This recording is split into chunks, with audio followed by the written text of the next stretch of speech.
Hello students, welcome to education type academy. मैं हूं आपकी प्रज्ञा मैम और आज की वीडियो लेक्चर में हम क्लास 8 हिस्ट्री का चैप्टर 1 देखेंगे, हाउ, व्हेन एंड वेयर। तो ये जो चैप्टर है ये इंट्रोडक्शन है, जो आगे हम जो चैप्टर्स पढ़ने वाले हैं हिस्ट्री में उसके बारे में। तो क्लास 8 में हम मॉडर्न हिस्ट्री पढ़ेंगे, जो ब्रिटिशर्स जो हमारे इंडिया में राज कर रहे थे उस हिस्ट्री के बारे में हमको पढ़ना है कि कैसे जो है इंडिपेंडेंस मिला हमारी कंट्री को, उस हिस्ट्री के बारे में हमको पढ़ना है। तो यहाँ पे हेडिंग है, टाइटल है हाउ, व्हेन एंड वेयर। तो हाउ का मतलब होता है कैसे, व्हेन का मतलब होता है कब और वेयर मतलब कहाँ। तो ये तीनों क्वेश्चंस जो है आपको उसके आंसर्स मिलने वाले हैं कि कैसे हुआ, कब हुआ और कहाँ हुआ, जो ब्रिटिशर्स ने काम किया हमारे कंट्री में उसके बारे में। तो स्टार्ट करते हैं chapter. How important are dates. तो इम्पोर्टेंस डेट्स इतनी इम्पोर्टेंट क्यों है, क्यों हमको याद रखना है कि इस डेट में ये हुआ, इस डेट में वो हुआ, इस डेट में फलाना ने लड़ाई लड़ी, इस डेट में किसी राजा को राजा बनाया गया, इस डेट में जो है उस राजा की डेथ हो गई। ये सब पढ़ना क्यों ज़रूरी है। तो there was a time when historians were fascinated with dates. ठीक है, एक टाइम था जब जो हिस्टोरियंस है, जो हिस्ट्री के बारे में पढ़ते हैं, चर्चा करते हैं, वो क्या है, एकदम अट्रैक्टेड थे, बस डेट्स याद करना है, डेट्स पढ़ना है। There were heated debates about the dates on which rulers were crowned और battles were fought। तो यहाँ पे heated debate मतलब बहुत ही ज़्यादा वाद विवाद चलता था। मतलब heated मतलब यहाँ पे गर्म नहीं है, heated debate मतलब बहुत ज़्यादा वाद विवाद चलता था कि डेट्स जो हैं, जो कौन से डेट्स हैं जिसमें जो रूलर्स हैं उनको राजा बनाया गया, कौन सा डेट है जिसमें रूलर्स ने उन्होंने लड़ाई लड़ी। In a common sense notion history was synonymous with date. तो कॉमन सेंस की बात है, तो एक कॉमन सेंस हम मान के चल रहे हैं, एक धारणा मान के चल रहे हैं। नोशन का मतलब होता है धारणा मान के चल रहे हैं। History was synonymous with date. तो सिनोनिमस मतलब सिमिलर विद डेट्स। ठीक है, उसका मतलब होता है वेरी सिमिलर विद डेट्स। तो you may have heard people से I find history boring because it is all about memorising date. Is such a conception true. तो यहाँ पे जो है वो लोगों का क्या कहना है, लोगों के मुंह से आपने सुना ही होगा, आपके सीनियर्स हो गए और मतलब किसी से भी आप सुनेंगे हिस्ट्री तो बोरिंग है, फेंकने वाला सब्जेक्ट है, इस तरीके की बातें होती रहती है। तो क्या ये मतलब ये जो कंसेप्शन है, ये जो हम लेके चल रहे हैं, ये जो हम ट्रुथ मान के चल रहे हैं, ये क्या सही है? ठीक है, क्या हिस्ट्री बस यही है कि आपको बस मतलब याद रखना है डेट को, मेमोराइजिंग मतलब बस याद रखना है डेट को? क्या ये ऐसा ही है? नहीं, बिल्कुल नहीं। हिस्ट्री पूरी स्टोरी है। हिस मतलब उसकी ही स्टोरी, मतलब किसी की स्टोरी, हिस्टोरी किसी की स्टोरी है। तो हमको उस स्टोरी को जानना है, क्या हुआ, कैसे हुआ, कब हुआ, ये सारी चीज़ें हमको जानना है। सिर्फ डेट से हमको हिस्ट्री में ऐसा नहीं है कि सिर्फ हमको डेट से मतलब है। तो history is certainly about changes that occur over time. तो हिस्ट्री क्या है, जो चेंजेस हुए हैं समय के साथ, जो बदलाव हुए हैं उसके बारे में हमको जानना है। सर्टनली मतलब निश्चित रूप से। It is about finding out how things were in the past and how things have changed. As soon as we compare the past with the present, we refer to time, we talk about before and after. देखिए history क्या है, हमारे जो past में बीत चुका है, जो मतलब पास्ट में हुआ है उनके बारे में जानना और ये जानना कि कैसे जो चीज़ें हैं वो बदलती आई हैं समय के साथ में, और कैसे मतलब इससे हम क्या कर सकते, कंपेयर कर सकते अपना पास्ट कैसा था, अपना प्रेजेंट कैसा है और अपना फ्यूचर कैसा होगा। तो फॉर एग्जांपल जैसे कि कोई भी छोटी सी चीज़ जैसे कि राइटिंग हो गया, तो पहले किस में लिखा जाता था, पत्तों पे लिखा जाता, मैन्युस्क्रिप्ट जिसको हम बोलते हैं, लीव्स पे लिखा जाता था, बार्क ऑफ ट्रीज पे लिखा जाता था। फिर उसके बाद क्या आया, पेपर आया। ठीक है, अब तो सब सारी चीज़ ऑनलाइन हो गई है, सॉफ्ट कॉपी आ गई है। सॉफ्ट कॉपी को देख के हम कितनी सारी कॉपीज़ बना सकते हैं। ठीक है, सॉफ्ट कॉपी मतलब जो हम कंप्यूटर वगैरह में पढ़ते हैं, जो PDF फाइल्स वगैरह होती है उसको सॉफ्ट कॉपी बोला जाता है। तो living in this world we do not always ask historians historical questions about what we see around us. तो यहाँ पे इस संसार में रहते रहते ऐसा नहीं है कि हम लोग हमेशा ये क्वेश्चंस करें कि ये हिस्टोरी इसके ऊपर कोई हिस्ट्री है क्या, इससे रिलेटेड कोई हिस्ट्री है क्या। जितनी हम चीज़ें देख रहे हैं ऐसा नहीं है। जैसे कि सूर्य, सन है, तो सन की कोई हिस्ट्री है क्या, क्या है, क्यों है, ये सारी चीज़ें इसके अंडर आती हैं। तो we take things for granted as if what we say has always been in our world we inhabit। तो हम क्या है, चीज़ों को क्या है बिल्कुल मतलब एक्सेप्ट कर लेते हैं, मतलब जो भी चीज़ें हमारे आसपास है उसको हम लोग एक्सेप्ट करके चलते हैं कि मतलब जो हम देख रहे हैं हाँ वो वैसा का वैसा ही है, उसको भगवान ने वैसा बनाया है। But most of us have our moments of wonder when we are curious and we ask questions that actually are historicals। लेकिन कई बार ऐसा होता है कि हम एकदम मतलब उत्साह में आ जाते हैं, क्यूरियस मतलब बहुत ही उत्साहित रहते हैं और क्वेश्चंस हमारे दिमाग में आने लगते हैं कि क्या ये मतलब हिस्टोरिकल है। वॉचिंग वन, जैसे कि एग्जाम्पल दिया है, watching someone sup a cup of tea at a road side tea stall you may wonder when did people begin to drink tea और कॉफ़ी। तो जैसे कि अगर आप रोड साइड में किसी को चाय पीते देखेंगे तो आपके दिमाग में स्ट्राइक हो सकता है कि कैसे मतलब ये जो चाय पी रहे हैं ये कब से पीना चालू किया होगा इन्होंने, तो कहाँ से पीना चालू किया होगा, चाय कहाँ से आया होगा, कौन से लोग हैं जिन्होंने पहले स्टार्ट किया होगा चाय पीने के लिए। तो ये सारे क्वेश्चन जो है हमारे माइंड में आते रहते हैं। Looking out of the window of a train, you may ask yourself when were railways built and how did people travel long distance before the ages of railway। तो जैसे कि अगर आप ट्रेन में कहीं यात्रा कर रहे हैं और आप विंडो सीट में हैं तो आप मतलब आपके मन में ये ख्याल आएगा कि कब रेलवे स्टार्ट हुआ होगा, किसने रेलवेज को बनाया है, किसने ट्रेन का इन्वेंशन किया होगा, ये पटरी में चलेगी करके किसके दिमाग में आया होगा। और इससे पहले जो है लोगों को अगर बहुत दूर जाना रहता रहा होगा तो वहाँ पे वो कैसे जाते रहे होंगे। Reading the newspaper in the morning you may be curious to know how people got to hear about things before newspaper began to be printed. और जैसे अभी के डेट है हम न्यूज़पेपर में रीड कर लेते हैं मॉर्निंग के टाइम में ही कि मतलब कहाँ पे क्या हुआ है, क्या जो खबर है देश दुनिया की। और अभी मतलब इससे आप ये भी सोच सकते हैं कि मतलब जब न्यूज़पेपर्स नहीं थे तो लोगों को अपने मतलब आसपास के बारे में जानकारी कैसे मिला करती रही होगी। तो यहाँ पे एक पिक्चर दिया गया है, इसको हम देख लेते हैं। तो ये है ब्रिटानिया बिस्किट वाला ब्रिटानिया नहीं। यहाँ पे मतलब इनको एक पावर, ब्रिटिश का पावर के रूप में दर्शाया जा रहा है, एक फीमेल वॉरियर के रूप में दर्शाया जा रहा है। और यहाँ पे कुछ ब्राह्मण्स हैं जो इनके हाथ में जो ब्राह्मण जो शास्त्र वगैरह हैं उनको हैंड ओवर कर रहे हैं। तो ये जो है बुक का कवर है हिंदुस्तान बाय जे रेनल। ठीक है, हिंदुस्तान का जो बुक है, एक बुक है हिंदुस्तान के नाम पे जिसे जे रेनल ने लिखा है। तो यहाँ पे देखते हैं, Brahmans offering the shastra to Britannia, frontispiece of first map produced by James Rennell 1782। जैसे कि मैंने बताया जो ब्राह्मण्स है वो क्या है अपने शास्त्र को ब्रिटानिया को दे रहे हैं। फ्रंटिस पीस मतलब जो होता है बुक का फ्रंट कवर, बुक के फ्रंट कवर में जो डिजाइन बना उसको फ्रंटिस पीस बोलते हैं। ये क्या है, इसमें क्या दिया गया है, मैप है, first map produced by James Rennell 1782 में। इंपॉर्टेंट है ये सारी चीज़ें, जहाँ पे डेट्स आते हैं ना तो वो आपको याद रखना बहुत ज़रूरी है। आजकल जो है कॉम्पिटेटिव एग्जाम्स में कोई भी क्वेश्चन पूछ देता है, कहीं से भी क्वेश्चन पूछ देता है, तो आपको ये सारी चीज़ें जो है अपने माइंड में रखनी पड़ेगी। तो Rennell was asked by Robert Clive. ठीक है, रॉबर्ट क्लाइव जो है गवर्नर जनरल थे, to produce map of Hindustan. तो रेनल को किसने बोला था मैप बनाने के लिए, रॉबर्ट क्लाइव में। As an enthusiastic supporter of British conquest of India, Reynolds saw preparation of map as essential to the process of domination। तो एक बहुत ही उत्साही सपोर्टर थे ये ब्रिटिशर्स के, और मतलब वो चाहते थे कि ब्रिटिशर्स जो है पूरे इंडिया में कॉन्कर करे। तो रेनल को क्या लगा कि मतलब जैसे वो अगर मैप बनाएंगे इंडिया के तो वो मतलब बहुत हेल्प करेगा ब्रिटिशर्स को the process of domination. Domination मतलब जो रूल करना चाह रहे हैं वो यहाँ पे अपने जो शासन फैलाना चाह रहे हैं, अपने अंडर सबको रखना चाह रहे हैं, उस प्रोसेस के लिए। The picture here tries to suggest that Indians willingly gave over their ancient text to Britannia.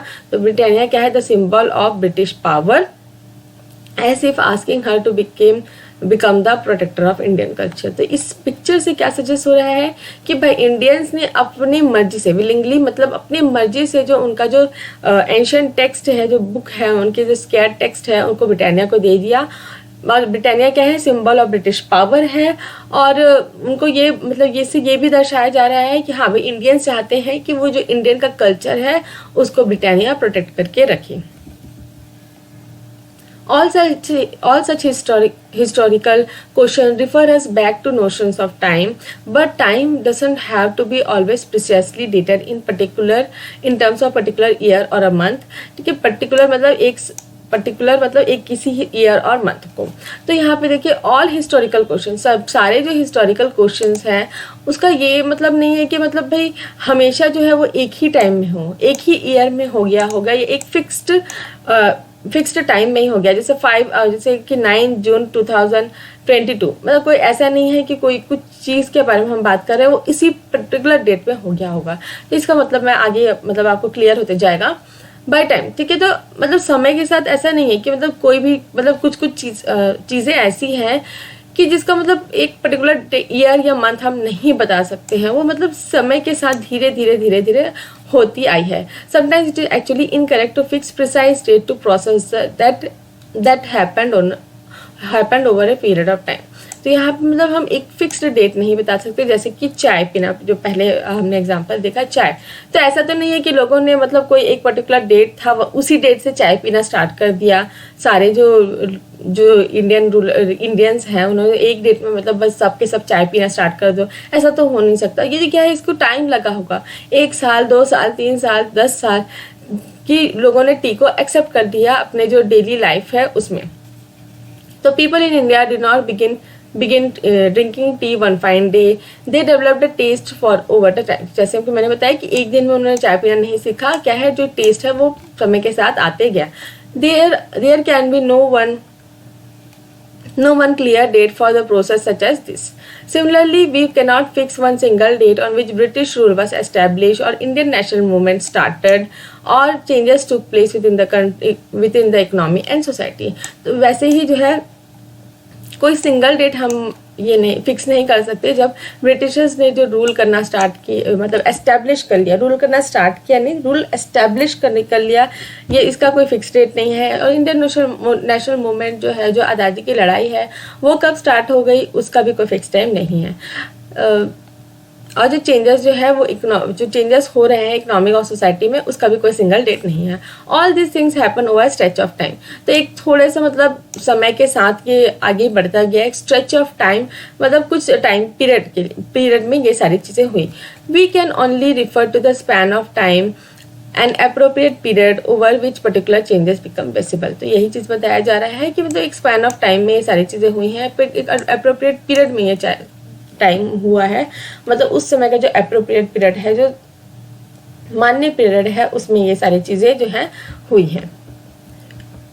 तो why then we continue to associate history with a string of dates. फिर क्वेश्चन आ रहा है कि मतलब क्यों हम जो हिस्ट्री है उसको एक डेट्स जो है, स्ट्रिंग्स ऑफ डेट्स, मतलब एक क्रॉनिकल डेट जो है हम लेके चलते हैं कि इस डेट में ये हुआ, इस डेट में ये हुआ, ऐसा क्यों? This association has a result, there was a time when history was an account of battles and big event. तो इसका क्या है, इसका आंसर ये है, इसका एसोसिएशन क्या है, इसका ये जो एसोसिएशन है हिस्ट्री और डेट्स का, ठीक है, एसोसिएशन मतलब रिश्ता, ठीक है, रिश्ता बोल सकते हैं। तो एसोसिएशन का क्या है, एक रीज़न है, एक जुड़ाव जो है इसका एक रीज़न है। तो देयर वाज अ टाइम, एक टाइम था जब हिस्ट्री क्या थी, जो बैटल्स और बिग इवेंट्स की ही हम बात करते थे। जैसे कि हमने एंशिएंट जो आपने पढ़ा, मिडिवल हिस्ट्री जो पढ़ा, उसमें क्या था, सिर्फ और सिर्फ बैटल्स थे और बड़े बड़े इवेंट्स थे, उसमें राजा महाराजा थे, उसमें हम लोग सब ने यही चीज़ें ज़्यादा पढ़ी। It was about rulers and their policies. Historians wrote about the year a king was crowned, the year he married, the year he had a child, the year he had fought a particular war, the year he died, the year the next successor to the throne। तो यहाँ पे जो है historian जो है, जो इससे पहले वाली जो हिस्ट्री हमने क्या देखा, उसमें किंग के बारे में ही जानना जरूरी रहता था। तो किंग के बारे में, उनकी लाइफ के बारे में, तो किंग कब राजा बना, कब उसकी शादी हुई, कब उसका बच्चा हुआ, कब उसने एक पर्टिकुलर लड़ाई लड़ी और कब वो मर गया, और जो है उसका जो नेक्स्ट सक्सेसर है वो थ्रॉन पे क्यों आया, और उस सक्सेसर की जो पूरी इस तरीके की history. For event such as they specific dates can be determined in and in history such of this debates about dates continue to be important. तो यहाँ पे जो है हमने जो इससे पहले हिस्ट्री पढ़ी है उसमें जो स्पेसिफिक डेट्स जो है हम डिटरमाइन कर सकते हैं, हम जान सकते हैं। और ये जो हिस्ट्री है और ये हमेशा से डिबेट्स है, वाद विवाद का डिबेट्स है, वाद विवाद जो है डेट्स के साथ जो है आज भी कंटिन्यू है। As you have seen in the history book of the past 2 years historians now write about host of the other issues and other questions। तो यहाँ पे जो है हमने जो पहले के 2 बुक्स में हिस्ट्री देखी, मतलब क्लास 6 और 7 में जो हमने हिस्ट्री देखी, लेकिन उससे अलग जो है हिस्टोरियंस जो है अब क्या है किसके बारे में लिख रहे हैं, बहुत सारे अलग अलग इश्यूज़ के बारे में। तो क्या क्या इश्यूज़ है, they look at how people earn their livelihood, इसके बारे में लिखा है हिस्टोरियंस ने। What they produce, what they ate, how cities developed, market came up, how kingdoms were founded and new idea spread and how cultures and society changes। तो ये सारी जो चीज़ें हैं हम देख चुके हैं, ठीक है, पास्ट जो 2 हिस्ट्री की जो टेक्स्ट बुक्स थी आपकी उसमें। तो यहाँ पे देखिए एक एडवर्टीजमेंट है, तो famous all over the world, ठीक है। तो यहाँ पे लिप्टन का टी जो है, चाय जो है वो क्या है, famous all over the world. Coffee and teas, ठीक है, यहाँ पे छोटा अक्षर मादी क्या लिखा हुआ है, कॉफ़ी एंड टी, ठीक है। प्रोविजंस, तो यहाँ पे एक राजा की फ़ोटो है, तो जो ब्रिटिशर्स के कोई राजा की फ़ोटो है, तो यहाँ पे ये समझ में आ रहा है कि मतलब जो है राजा महाराजा जो है, जो अच्छे गवर्नर जनरल्स वगैरह है जो है वो क्या है, चाय पिया करते थे। तो इससे लोगों को अट्रैक्ट करने की, कॉमन जो लोग हैं उनको अट्रैक्ट करने की कोशिश करें कि हाँ आप भी चाय पियो। तो एडवर्टीजमेंट हेल्प क्रिएट टेस्ट, ठीक है। एडवर्टीजमेंट से जो अभी भी है ऐसा ही है, एडवर्टीजमेंट से हमारा जो टेस्ट है वो डेवलप होता है मतलब आपको जो अगर कोई चीज़ अगर अच्छी दिख रही है, एडवर्टाइजमेंट अच्छा आ रहा है तो आप उस चीज़ को लेंगे ही। तो old advertisement help us understand how markets for new products were created and new tastes were popularized। This 1922 advertisement for Lipton tea suggests that the royalty, ठीक है, रॉयल्टी मतलब जो गवर्नर जनरल्स है, जो ऊंचे पद के लोग हैं, all over the world is associated with this tea। In the background you see the outer wall of an Indian palace, while in the foreground seated on a back is the third son of Queen Victoria of Britain, Prince Arthur. तो ये जो घोड़े में बैठे हुए हैं कौन है, प्रिंस आर्थर है, who was given the title Duke of Connaught, ठीक है। तो इससे भी इसमें कुछ भी एक्सप्लेन, मतलब ये बहुत ही इजी वे में दिया गया है कि भाई एडवर्टाइजमेंट जो है 19 मतलब वो हेल्प करता था कि मार्केट जो है उसमें अगर कोई नया प्रोडक्ट आ रहा है तो उसको पॉपुलराइज करने के लिए, उसको प्रसिद्ध करने के लिए। तो यहाँ पे 1922 का एडवर्टाइजमेंट है लिप्टन टी का, जिसमें जो शाही लोग हैं वो मतलब ये दर्शाया जा रहा है इस एडवर्टाइजमेंट के थ्रू कि शाही लोग जो है सब पीते थे। तो भाई इंडियन के जो बैकग्राउंड, इंडियन के जो इंडियंस हैं, और यहाँ पे ये दिखाया भी जा रहा है कि भाई इंडियन पैलेस है, ये इंडियन में रह रहा है। कौन है ये, प्रिंस आर्थर। कौन, Prince Arthur, third son of queen Victoria. और इसको क्या टाइटल दिया गया था, ड्यूक ऑफ कन्नॉट। इंपॉर्टेंट है, जहाँ पे डेट दिया गया है, जहाँ पे कोई प्रिंस की बात हो रही है, तो आपको ये सारी चीज़ें याद रखना है। तो अब जो है हम क्वेश्चन का आंसर देखेंगे, विच डेट्स, कौन सी dates, by what criteria do we choose a set of dates as important. कौन सी क्राइटेरिया हमको रखना है कि मतलब जो डेट्स हैं वो इम्पॉर्टेंट हो। The dates we select, the dates around which we compose our story of the past are not important on their own. तो देखिए कौन सी डेट्स हम सेलेक्ट कर रहे हैं, जो स्टोरी है पास्ट को जानने के लिए वो इम्पॉर्टेंट वो नहीं है, इम्पॉर्टेंट अपने अंदर। they become vital, they become important because we focus on particular set of events that's important। ठीक है, यहाँ पे जो है हम क्या है, डेट्स को इम्पोर्टेंस नहीं दे रहे हैं, लेकिन जो वहाँ उस समय जो इवेंट हुआ है उस इवेंट्स को ज़्यादा इंपॉर्टेंस दे रहे हैं। If our focus of study changes, if we begin to look at new issues, a new set of dates will appear significant. तो यहाँ पे जैसे अपनी फोकस जो है स्टडी का चेंज होगा और हम नए इशूज़ को देखना चालू करेंगे तो नए सेट ऑफ डेट्स अपीयर हो जाएंगे, वहाँ पे नए सेट ऑफ डेट्स को हम सिग्निफिकेंट मानने लगेंगे। तो इसका एग्जाम्पल है, consider an example in the history written by British historian in India. ठीक है, जो कौन है, ब्रिटिश हिस्टोरियन ने एक हिस्ट्री लिखी है, the ruler of each governor general was important. तो यहाँ पे क्या है वो बता रहे हैं, जो हर एक जो गवर्नर जनरल है उनका क्या है, रूल जो है इंपॉर्टेंट था।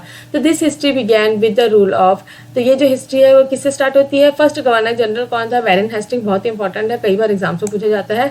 तो वैरेन हेस्टिंग फर्स्ट गवर्नर जनरल थे, और इसका जो ये जो एंड है, जो ब्रिटिशर्स का जो एम्पायर था उसका एंड कब हुआ, जो लास्ट वाइसरॉय थे लॉर्ड माउंटबेटन। तो ये सारी चीजें भी इंपॉर्टेंट है। In separate chapters we will read about the deeds, ठीक है, डीड्स मतलब कर्म, जो कार्य इन्होंने कराया है, डीड ऑफ अदर्स। तो यहाँ पे बहुत सारे गवर्नर जनरल्स और वाइसरॉयज के बारे में हमको देखना है। Hastings, Wellesley, Bentinck, Dalhousie, Canning, Lawrence, Lytton, Ripon, Curzon, Hardinge, Irwin etcetera, ठीक है, इनके बारे में, एक्सेट्रा नहीं, इनके बारे में हमको देखना है। इट वॉज अ सीमलिंग it was a seeming never ending succession of governor general and viceroys। तो यहाँ पे जो है हमको क्या देखना है, पूरा सीरीज में देखना है जो सक्सेशंस है गवर्नर जनरल और वाइसरॉय के, उनके बारे में। All the dates in this histories book are linked to this personalities, to their activities, policies and achievements. तो ये जो डेट्स हैं जिसमें जो ये वॉइसरॉयस वगैरह रहे हैं, तो इन बुक्स में हमको क्या देखना है, उनकी पर्सनैलिटीज़ के बारे में देखना है कि वो क्या क्या एक्टिविटीज़ उन्होंने करवाया, क्या क्या पॉलिसीज़ वो लेके आए, क्या क्या अचीवमेंट्स उन्होंने किए। It was if there was nothing outside their life that was important for us to know. तो यहाँ पे जो ये जो ब्रिटिशर्स ने हिस्ट्री लिखी है, इसमें क्या लिखा है कि सिर्फ मतलब इनके लाइफ्स के बारे में लिखा है, और इनके लाइफ्स के बाहर मतलब कोई और मतलब दुनिया है ही नहीं। जैसे मतलब इन्होंने जो कराया, इनकी जो अचीवमेंट्स हुए, इन्होंने पॉलिसीज जो लाए, इन्होंने जो एक्टिविटीज़ करवाई, बस वही है, उसके आगे कुछ है ही नहीं। मतलब इंडियंस की लाइफ के बारे में इन्होंने कुछ भी नहीं लिखा है। The chronology of their life mark the different chapters of history of British India. तो यहाँ पे जो इन्होंने लिखा है हिस्ट्री ऑफ ब्रिटिश इंडिया, सिर्फ और सिर्फ इनकी लाइफ के बारे में ही लिखा है। Can we not write about the history of this period in different way. क्या हम जो ये ब्रिटिश रूल का जो पीरियड है उसमें जो हिस्ट्री है उसको दूसरे वे में नहीं लिख सकते। How do we focus on the activity of different groups and class in India society. तो यहाँ पे जो है जो इंडियन सोसाइटी है जिसमें डिफरेंट ग्रुप्स और क्लासेस हैं, उसके बारे में क्यों नहीं लिखा गया है, क्या उसके बारे में जानना जरूरी नहीं है with in the format of this history of governor general. When we write history or a story, we divide it into chapters। तो जैसे मतलब कोई भी हम हिस्ट्री लिख रहे हैं या कोई भी स्टोरी होती है उसको हम किस में डिवाइड करते हैं, चैप्टर्स में। तो why do we do this. तो चैप्टर्स में डिवाइड करने का मतलब क्या होता है, जैसे कि आपकी बुक में है, जैसे कोई भी आप बुक पढ़ते हैं तो उसमें क्या रहते हैं, अलग अलग चैप्टर्स रहते हैं, और उस अलग अलग चैप्टर्स में अलग अलग बातें बताई जाती है। एक पर्टिकुलर उसमें उसका एक टाइटल होता है, उसके अंदर जो लिखा हुआ है उस चीज़ से रिलेटेड होता है। तो क्यों भाई ऐसा, it is to give each chapter some coherence, ठीक है, मतलब हर एक चैप्टर को क्या मिल सके, एक कोहेरेंस, मतलब एक स्पष्ट रूप में बता सके ये हर एक चैप्टर से कि उस चैप्टर में क्या चीज़ दिया हुआ है, क्या चीज़ हम पढ़ने वाले हैं। It is to tell a story in a way that makes some sense and can be followed, ठीक है। ये तो स्टोरी है, एक स्टोरी के फॉर्म में बताया जाता है ताकि जो चैप्टर है उसमें कोई सेंस रहे और कैन बी मतलब उसको हम फॉलो कर सकें। In the process we focus only on those event that help us to shape to the story we are telling in the histories that revolve around the life of British Governor General. The activities of Indians simply do not fit, they have no space. What then do we do? तो यहाँ पे जो है ये जो पहले की history लिखी, जो ब्रिटिशर्स ने हिस्ट्री लिखी है उसमें क्या है, जो ब्रिटिश गवर्नर जनरल है उनकी लाइफ के बारे में लिखा है, जो एक्टिविटीज़ है तो वहाँ पे उन्होंने जो इंडियंस की जो एक्टिविटी है उसको बिल्कुल मतलब नकार दिया है, कहीं पे उसको फिट नहीं करना, मतलब नकार दिया गया है, मतलब बिल्कुल नेग्लेक्ट कर दिया उनकी एक्टिविटीज़ को, सिर्फ और सिर्फ अपने बारे में बताया है। तो clearly we need another format for our history. तो मतलब अपने को अलग फॉर्मेट चाहिए, ये जो हिस्ट्री है ये सही रूप में मतलब एक्सेप्टेबल नहीं है। This would mean that old dates will have no longer significance they early had, a new set of dates will become important for us to know. तो यहाँ पे एक फिगर दिया हुआ है, Warren Hastings become first governor general of India in 1773। Date भी important है, नाम भी इंपॉर्टेंट है, पद भी इंपॉर्टेंट है, ठीक है। तो ये सारी चीज़ें आपको याद रखना है तीनों। While history books narrated the deeds of Governor General, biographies glorified them as persons and paintings projected them as powerful figure।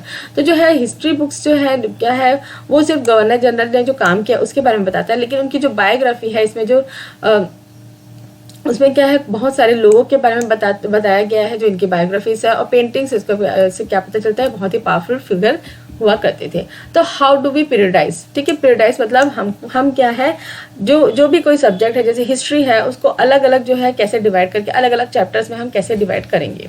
तो इन 1870 जेम्स मिल, ठीक है, 1870 में James mill a Scottish economist and political philosopher, economist मतलब जो अर्थव्यवस्था के बारे में बात करते हैं और पॉलिटिकल मतलब जो राजनीति के बारे में बात करते हैं, economist and political philosopher published a massive 3-volume work a history of British India। तो ये बुक है हिस्ट्री ऑफ ब्रिटिश इंडिया, किसने लिखी है, कब लिखा है, ये जानना बहुत इंपॉर्टेंट है। In this he divided Indian history into 3 period. तो यहाँ पे जो है हिस्ट्री ऑफ ब्रिटिश इंडिया में जो राइटर है जेम्स मिल ने हिस्ट्री को 3 पीरियड में डिवाइड किया है, हिंदू, मुस्लिम और ब्रिटिश। तो this पीरियडेशन came to be widely acceptable and can you think any problem this way of looking at Indian history। तो ये जो क्लासिफिकेशन है, ये जो पीरियडेशन है हिंदू, मुस्लिम और ब्रिटिश, ये जो है बहुत ही ज़्यादा एक्सेप्ट किया उस समय। और क्या आपको लगता है कि जो प्रॉब्लम है, मतलब इसमें कुछ प्रॉब्लम है क्या, जो है हिस्ट्री को एक जाति धर्म के बेसिस में बांटना क्या सही है? आप खुद सोचिए, हिंदू का अलग, मुस्लिम का अलग, ब्रिटिश का अलग, ये तो भाई मेरे हिसाब से तो एक्सेप्टेबल नहीं है। तो आगे हम देखते हैं, why do we try and divide history into different periods, do we do so in an attempt to capture the characteristic of time, its central features as they appear to us। तो क्यों हम history को different periods में divide कर रहे हैं? क्यों?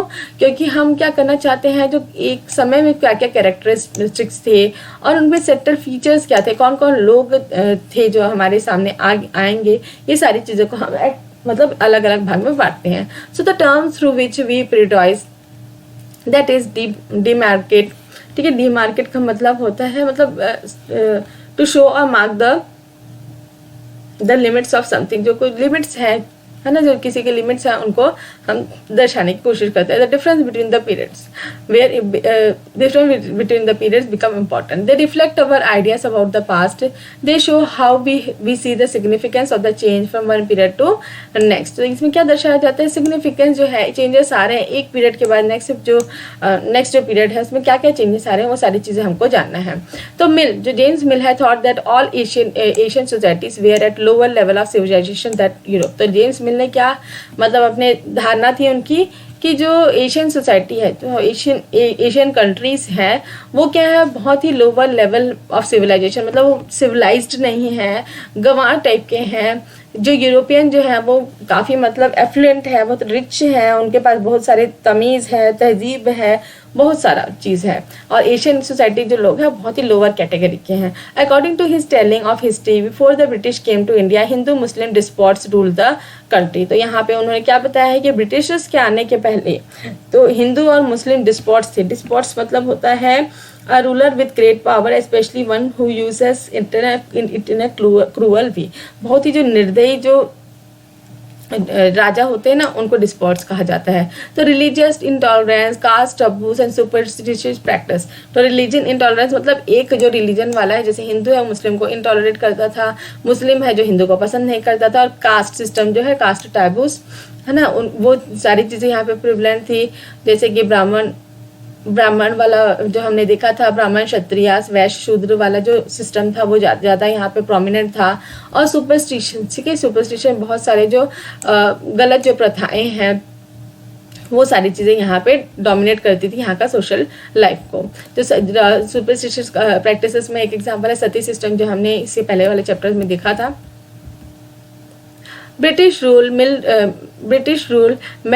Felt could civilize India. तो ब्रिटिश रूल क्या है, मिल को क्या लगता था कि जो ब्रिटिश रूल है वो क्या है, यहाँ के लोगों को सिविलाइज कर देगा भी। To do this it was necessary to introduce European manners, art, institutional law in India. तो भाई इन लोगों को सिविलाइज करने के लिए, मतलब हमारे जो भारतीय लोग हैं उनको सिविलाइज करने के लिए उनको क्या लगता था कि जो यूरोपियन मैनर्स हैं, ठीक है, उनके खाने पीने का तरीका, जो उनके रहने सहने का तरीका, जो उनका आर्ट्स हो गया, इंस्टीट्यूशन हो गया, लॉस हो गया, उसको इंट्रोड्यूस करेंगे ना, तो यहाँ के लोग क्या सिविलाइज हो जाएंगे। तो जैसे कि फॉर एग्जांपल जैसे हम खाना हाथ से खाते हैं, इंडियंस जो हाथ से खाते हैं, तो उनको ये लगता था इन मैनर है, मतलब ये एकदम अनसिविलाइज्ड लोग हैं, और यूरोपियन जो चम्मच वगैरह से खाते हैं। तो ये छोटा सा एग्जाम्पल है। तो Mill in fact suggested that the British should conquer all the territories in India to ensure the enlightenment and happiness of Indian people. तो मिल को क्या लगता था, मिल ने क्या सजेस्ट किया कि ब्रिटिशर्स को क्या करना चाहिए, सारी जो टेरिटरीज है उसको अपने अधीन कर लेना चाहिए, कॉन्कर मतलब अपने अधीन करना चाहिए, और ये देखना चाहिए मतलब इससे क्या होगा, जो इंडियन के जो लोग हैं ना उनको मतलब एकदम एनलाइटमेंट मिलेगा और हैप्पीनेस, मतलब इंडियन पीपल में एकदम हैप्पीनेस का जो माहौल है वो आ जाएगा। For India was not capable of progress without British help. और वो ये दर्शाना चाहते हैं कि जो इंडियंस हैं वो बिल्कुल मतलब इनकैपेबल है, बिल्कुल उनके पास कैपेबिलिटी नहीं है प्रोग्रेस के लिए, और प्रोग्रेस के लिए इनको किसकी हेल्प चाहिए होगी, ब्रिटिशर्स की। In this idea of history, British rule represented all the force of progress and civilization. The period before British rule was one of darkness. Can such a conception be accepted today? Conception जो है, ये जो धारणा है वो क्या accepted today है? तो यहाँ पे जो है, जो इनकी आइडिया थी हिस्ट्री के, उसमें क्या है, ब्रिटिश रूल जो है वो पूरा मतलब उसी से ही क्या हो रहा है, पूरा प्रोग्रेस हो रहा है और सिविलाइजेशन हो रहा है। लोग एकदम सिविल बन गए हैं, अपना जो लाइफस्टाइल है उसको बहुत मतलब मॉडर्न तरीके से अपना रहे हैं। और इससे पहले का जो पीरियड था, ब्रिटिश रूल के पहले पीरियड था, तो उस समय क्या बहुत डार्कनेस हुआ करती। डार्कनेस मतलब लोग एकदम मतलब उनके जीवन में कोई भी अचीवमेंट्स नहीं थी, मतलब लोग एकदम दलित तरीके से रह रहे थे, एकदम छोटे कैटेगरी के लोग हैं वैसे रह रहे थे। ये वो दर्शाना चाह रहे हैं। In any case we can we refer to any period of history as Hindu और मुस्लिम। तो आपको क्या लगता है, इतना पढ़ा तो आपको क्या लगता है जो हिस्ट्री जो है हिंदू और मुस्लिम में मतलब डिवाइड करना चाहिए, ये क्या सही है? Did not a variety of faith exist simultaneously in this period? तो क्या मतलब बहुत सारे जो धर्म है, जाति धर्म है, वो एक साथ इस पीरियड में आ रहे थे? Why should we categorize an age only through the religion of the rulers of that time? तो क्या एक समय जो है उसको जो है हम जो रिलीजन है रूलर्स का, हिंदू है, मुस्लिम है, सिख है, इस तरीके से बांटना क्या सही रहेगा? To do so is to suggest that the lives and practices of the others do not really matters. We should also remember that even rulers in ancient India did not share the same faith. तो यहाँ पे जो है जो life का जो practices है, life and practices है, जो एक दूसरे का क्या वो उनकी मतलब हमने इससे पहले जो हिस्ट्री में देखा कि क्या मतलब वो एक दूसरे से रिलेटेड नहीं थे। तो क्या मतलब लाइफ में जो ये सब ये जो चीज़ें हो रही हैं, क्या वो रियली मैटर करता था? जो रिलीजन है वो क्या मतलब इतना ज़्यादा मैटर करता था कि हमने जो पहले की स्टडीज़ देखी, जो पहले हिस्ट्री देखा, तो उसमें जो रूलर्स हैं वो एंशिएंट इंडिया के, वो मतलब सभी जो है हिंदू और मुस्लिम ये सब चीज़ों को नहीं माना करती थी। Moving away from British classification, historians have usually divided history into ancient, medieval and modern. ठीक है, तो ये जो ब्रिटिशर्स का क्लासिफिकेशन है इसको हम मान्य नहीं मानते। तो हमारे जो हिस्टोरियंस हैं वो इंडियन हिस्ट्री को किस में डिवाइड करते हैं? 3 पार्ट्स में। एंशिएंट जो क्लास 6 में आपने पढ़ा, मेडिवल जो क्लास 7 में आपने पढ़ा, और मॉडर्न जो अभी हम पढ़ रही हैं। This division too has its problem. अब इसमें भी थोड़ी बहुत प्रॉब्लम है। It is a periodization that is borrowed from the west, where the modern period was associated with the growth of all forces of modernity, science, reason, democracy, liberty and equality. तो ये जो classification है, ये जो periodisation है, इसमें भी मतलब थोड़ा सा मतलब गड़बड़ है। क्यों गड़बड़ है? तो ये जो लास्ट है, जो मॉडर्न हिस्ट्री जो हम बोल रहे हैं, इसको क्या है बोरो किया क्या है वेस्टर्न साइड से, ब्रिटिशर्स के साइड से। तो क्योंकि मॉडर्न पीरियड में हम देखेंगे जो ग्रोथ है, जो इंडियन सबकॉन्टिनेंट में ग्रोथ कैसे हुआ, और जो मॉडर्न तरीके हैं साइंस का, रीजन का, डेमोक्रेसी, लिबर्टी और इक्वलिटी के बारे में थे। तो medieval was the term used to describe a society where these features of modern society did not exist. तो यहाँ पे जो है मेडिवल जो एक टर्म है वो क्या है, क्या डिफाइन कर रहा है कि जो सोसाइटी में जो मॉडर्न तरीके से जो चेंजेस हो रहे हैं उसके बारे में। Can uncritically accept this characterization of the modern period to describe the period of our history? तो क्या हम इसको एक्सेप्ट कर सकते हैं? ये जो कैरेक्टराइजेशन है एंशिएंट, मेडिवल और मॉडल का, क्या हम इसको एक्सेप्ट कर सकते हैं? As you will see in this book, under British rule people do not have equality. तो अब हम आगे क्या देखेंगे, जो ब्रिटिश रूल के अंडर जो है पीपल जो है, लोगों को क्या है अपनी कोई भी मतलब इक्वालिटी नहीं थी, कोई फ्रीडम नहीं था, कोई लिबर्टी नहीं थी। ठीक है, वो मतलब अलग अलग लोगों को इनइक्वल तरीके से, मतलब कभी मुस्लिम को अलग ओहदा देते थे, सिख्स को अलग ओहदा देते थे। ये सारी चीज़ें हम आगे देखेंगे कि कैसे वो जो है हिंदू मुस्लिम को लड़ाया करते थे, और उनके पास जो है इंडियंस को उनके मतलब कुछ भी चीज़ करने के लिए फ्रीडम नहीं था, कोई लिबर्टी नहीं थी। Not was the period one of the economic growth, तो इकोनॉमिक ग्रोथ और प्रोग्रेस का भी कोई पीरियड नहीं था, ये भी हम देखेंगे। तो many historians refer to this period as colonial. तो बहुत सारे जो हिस्टोरियन है इस पीरियड को क्या बोलते हैं, कॉलोनियल। तो यहाँ पे ये जो वीडियो लेक्चर है यहाँ पे हम खत्म करते हैं। तो आगे का जो पार्ट है व्हाट इज कॉलोनियल, इसके बारे में हम नेक्स्ट वीडियो लेक्चर में देखेंगे। मैं होप करती हूँ कि आपको वीडियो लेक्चर जो है पसंद आया होगा, समझ में आई होगी सारी जो चीज़ें हैं। अगर कोई डाउट है तो आप कमेंट में पूछ सकते हैं, कोई सजेशन है तो भी आप बता सकते हैं भाई। और अगर वीडियोस पसंद आते हैं तो चैनल को सब्सक्राइब कर लीजिए, बेल नोटिफिकेशन को भी ऑन कर लीजिए, ताकि जब भी मैं नए वीडियोस डालूँ तो आपको नोटिफिकेशन मिल सके। Thanks for watching my video.